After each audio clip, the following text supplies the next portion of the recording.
abazze mu office zaffe okututegeeza nti twagenze mu banka ne batuma ssente. N'ogamba osi operations naye baakuba akumanyi buli lwe bagenda okugjayo gwe bakola ki gwe bakima. Ate atasobola kukuyamba. Oluusi mwagala bakola ebikyamu. Bw'agaana oyo afuuka muki? Mulabewo. So please abakulembeze mbasaba kimu. Tulwanyise ki? Njimanyi mulina bingi, poliisi etuyisawo biki nyinza okugamba mugenda kubanga mufuma bifume. Akati abakulembeze nina ensonga ntono nnyo lwaki mbadde nsaba ffenna kizibu. Ffe poliisi nammwe abamu ensonga kinga nti luno olukuŋŋaana lukulu nnyo mu biki. Kaakati sigenda kwogera bingi nnyo naye tugenda kukola nnyo. Obuvunaanyizibwa bwaffe butono nnyo. Bw'onoobanga gwe omukulembeze oweebwa ekitiibwa mu bantu b'okulembera abaakulonda ate mwe mutusinza obuyinza. Omuntu aba akulonze kireza nti akwesiga nti mufuge mukulembere. So mbasaba nti twagala naffe Okay, fine. RDC akkiriza nti tufune ebibuuzo. Manyi bangi abakajja mu office bagamba hamadamu tuyambe oyogere ne DPC era nze mugamba gendo yera n'obwobeera mu nsobi akutegeere era nze bamukumwe ngenda mbagamba oli mwegendereze. I'm joking. Tindo makati g'abantu be mukulembera n'abantu abali mu offices zino naye osanga ne chair atya kubanga defense kansige kati toyagala kubanga omanyi bw'otuuka seri wakumanyi kubanga bagamba bakima gwabeera kukabangali namba 1 kubanga nze Mukono gyemanyi ffenna tulina amagezi manene mangi ffenna mu bitiibwa byaffe. Police ne security bagenda kutambula kutuuka nga tewali muntu naye bwe muba mukaaba wakola kuvaayo n'otugamba awo oba oyambye obwaki. Si byakukola amawulire, byakufuna solutions. Kyatulema, I can never forget that incident. Tuli bakukyusa Mukono, tuli mu Central Division nga waliwo omukwano. Sibya RDC ampisa abyo twamukoowa dda anti ayomba. LC1 nga sinajja kubakamu abaffe LC2 LC3 LC1 si muntu wakuzanyirako era bw'ogamba nti gwe oli mu kitundu nti wano we tuli bayitawo wa mu kino ekyalo apa Kawuga nti chairperson LC1 owa wano nga gwe muwangaalira nga togambwako nga chairperson mwali ojja n'opangisa ennyumba abantu ne bayingira ne babeera omwo nga ffe nga chairperson talina kyamanyi.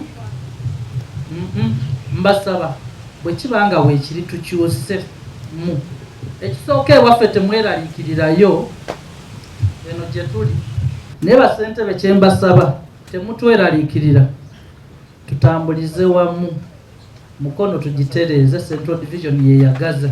Mukimanyi bulungi nti nti ekifo ekitabeera tekitebenkedde buli kimu kigootaana ebyenfuna ne bw'onoozimba ennyumba yo ng'eteredde etya naye nga wooli banywerawo njaga kattiro togenda gifunamu ssente zigasa. Mu bapangisa tebajja bagamba oli ludda awakyamu.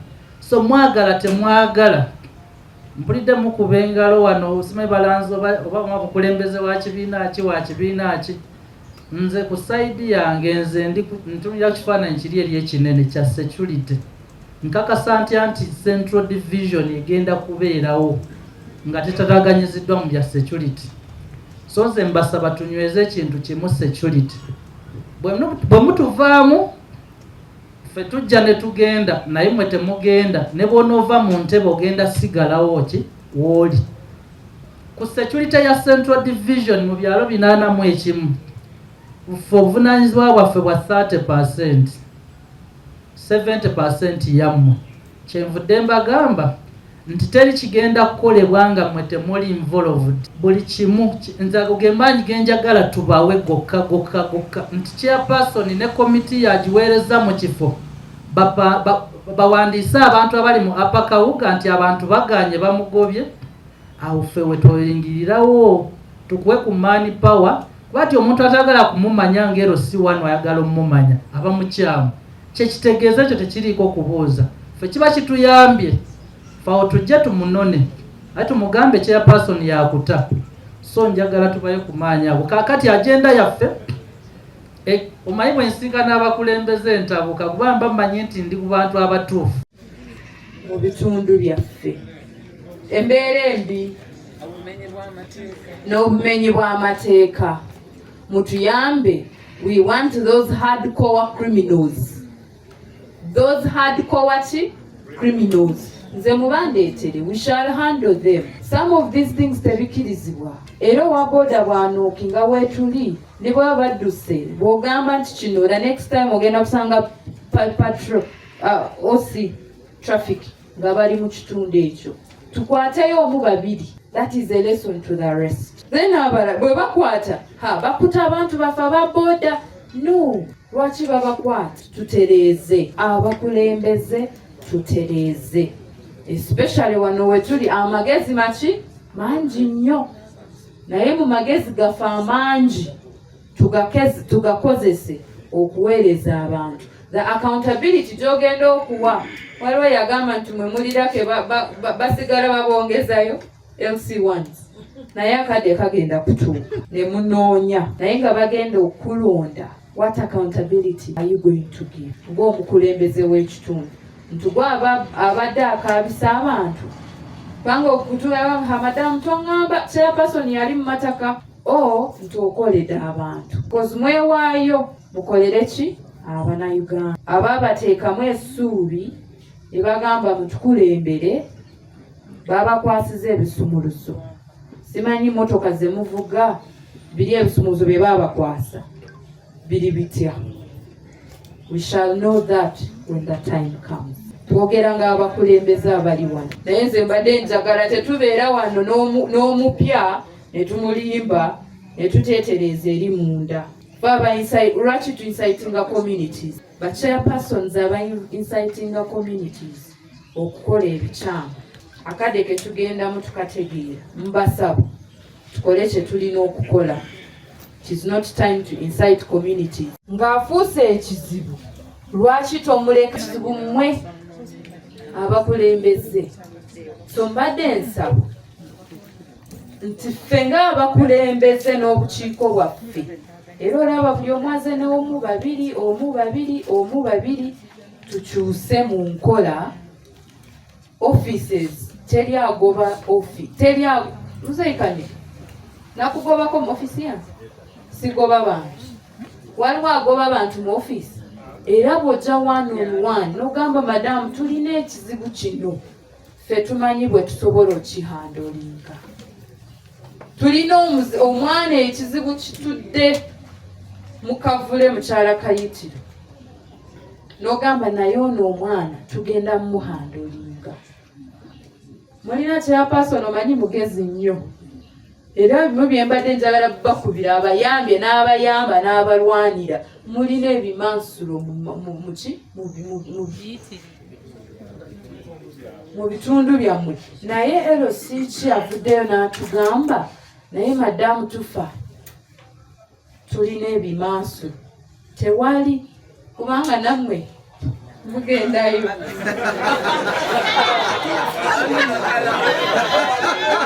So awo ogamba nedda entertainment yange temukola ki? Naye nga tulina abaana abawu. Chairpersons bino bigenda nandyagadde mutu at least mutuyambe bw'owuliriza nti waliwo omuntu entale ziri mu maka tukubire. Ku police wali an entire section for that department. Tuli mu offices kukola kwekyo naye abaana bali mu kukulira mu mbeera embi. It psychologically affects them. Abaana bagenda kukula nga beekana omugamba agenda ku ssomero tayagala kubanga byala byewaka bimala. Tayagala kufumbirwa bye biwulidde bivuddemu ebisyaga. Because ye kyamanyi omwami n'omukyala nkaayana. Why not go for the other party? Tuli kuyimba ebisyaga but byavaawa.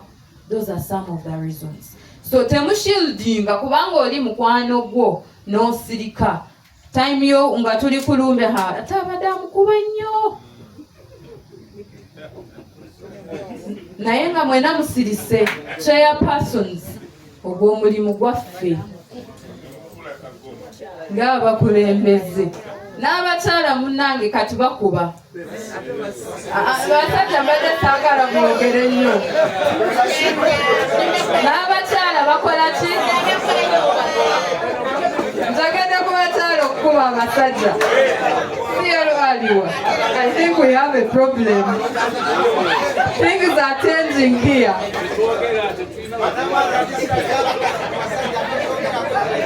Kale kyabakyala kukuba abasajja tukirese. But all through, whether omukyala akubye omusajja, whether omusajja akubye omukyala, tekikirizibwa. Mwe nga muli kukola ebintu, abaana be bali ki affected. Kati nze mbuuza eggwanga lya nkya ligenda wa nga tulese abaana. Chairperson tulina abaana abatali mu kusoma. Mbuuziza chairperson wa Katikolo, nkyalwana ne kati tulabe abaana mu ssomero. Naye abaana bali mu birombe. Abaana bali mu birombe. No, si byebyo ebirombe, amayinja gaaki? Ebirombe by'amayinja. Lwaki mu nkiiko zaffe some of the children abatali mu masomero families ze bavaamu muzimanyi. Ebyo bye twandibadde tudisikasinga mu nkiiko zaaki z'ebyalo. Kubanga abo eventually be babbi be tulina. Kubanga agenda kunoonya kikyalya tekiriiwo. Why not put a roadblock? N'akuba abantu. Ebyo bye tulina okulwanyisa nga tuli mu byalo byaffe. So nze I was very happy nga DPC abagamba ebizibu biri mu ffe abali mu tente eno. Ate nze kyemanyi chairperson gwe president ku kyalo. So bw'oba oli mu kyalo, mukyala Kayitiri, ng'abaana bo be batasoma, kitegeeza nze ngamba naye what is happening mu kyalo ekyo. Lwaki tetuyita nkiiko? Lwaki tetutasikinga abazadde okutwala abaana mu masomero? Then bwe babasaba fees gwe nkubyo ŋŋambe nti mu kitundu kino kati bagoba baana ki fees. Erweza bagoba baana fees. Ensambwe bagoba baana eŋŋandu. Neemanya nti ekireese abaana obutasoma abasomesa okugoba ki abaana. Then nze ne handling a head teacher ne team ye. So bino byonna mulaba nti ffe abali kubikola naye buli kimu twakirese tulowooza gavumenti ye President Yoweri Kaguta Museveni. Gavumenti nze naawe. For security reasons, what you know call operation. And then ekyokubiri bwe bubbi obukudde ejjembe mu taxis. Taxi ezo zirimu okubbiramu abantu, most notably abantu babadde bababbira nnyo mu black spots ezi identified nga wali ku Rwenzori, wano ku Victoria Church, wano mu Kigunga, naye ate era ne wali ku satellite ng'okkaawo babbiddawo nnyo abantu baffe mu taxis. Twagala ku identifying taxis ezo naddala ku kamera zaffe gavumenti ze yateekawo, abantu baffe bangi bababbidde nnyo mu taxis.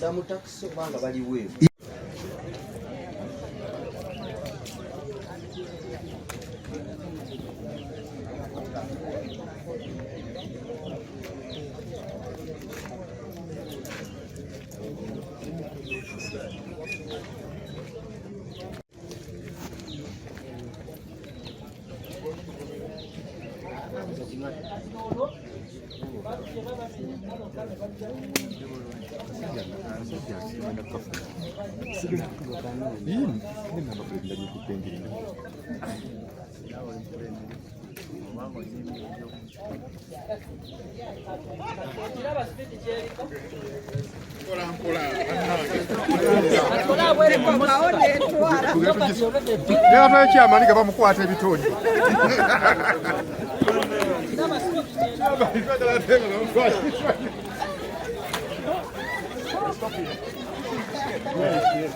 This is the person who broke the cape here. Yes.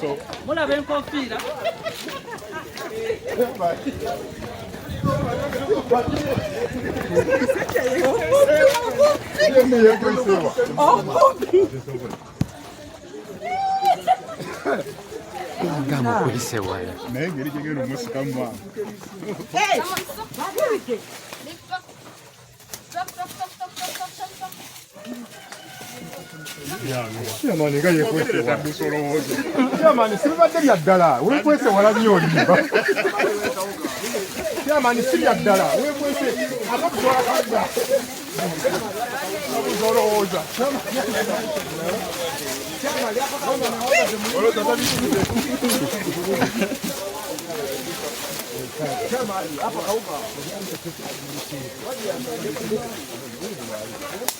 Sigalawo.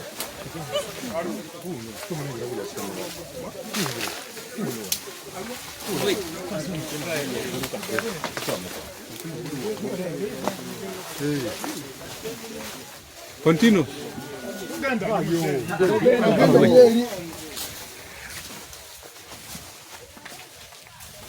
You remain there. You remain there. Nobawulire gye todduka. Buguma bugumi. Tomogere. Twabirimu edda siri tofaayo sigalawo.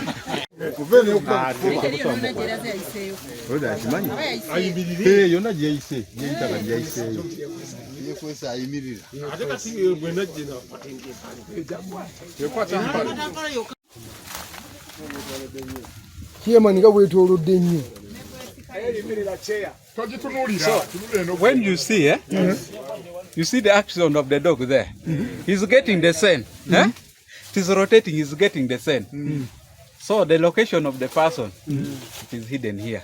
But from that side, it is when you see the movement, the dog it is twisting around, it is moving around. What you are asking, has the chairman been the other side? Has he gone the other side? And enter here. But why is it going the other side? Why is it going that side? Why is it going the other side? The dog is trying to get the scent. The scent has frozen how? As he was moving. The body scent, Okay. The wind has blown it that side. So he's trying to locate the person. It will come up to here. You wait. Okay.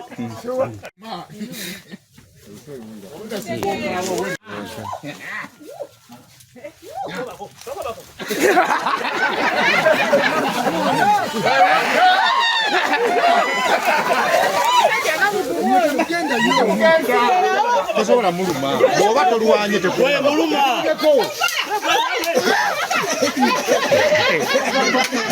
ebiolekera muluma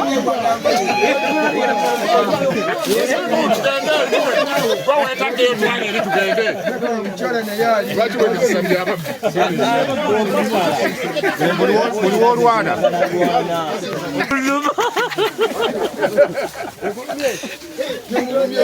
temulumye.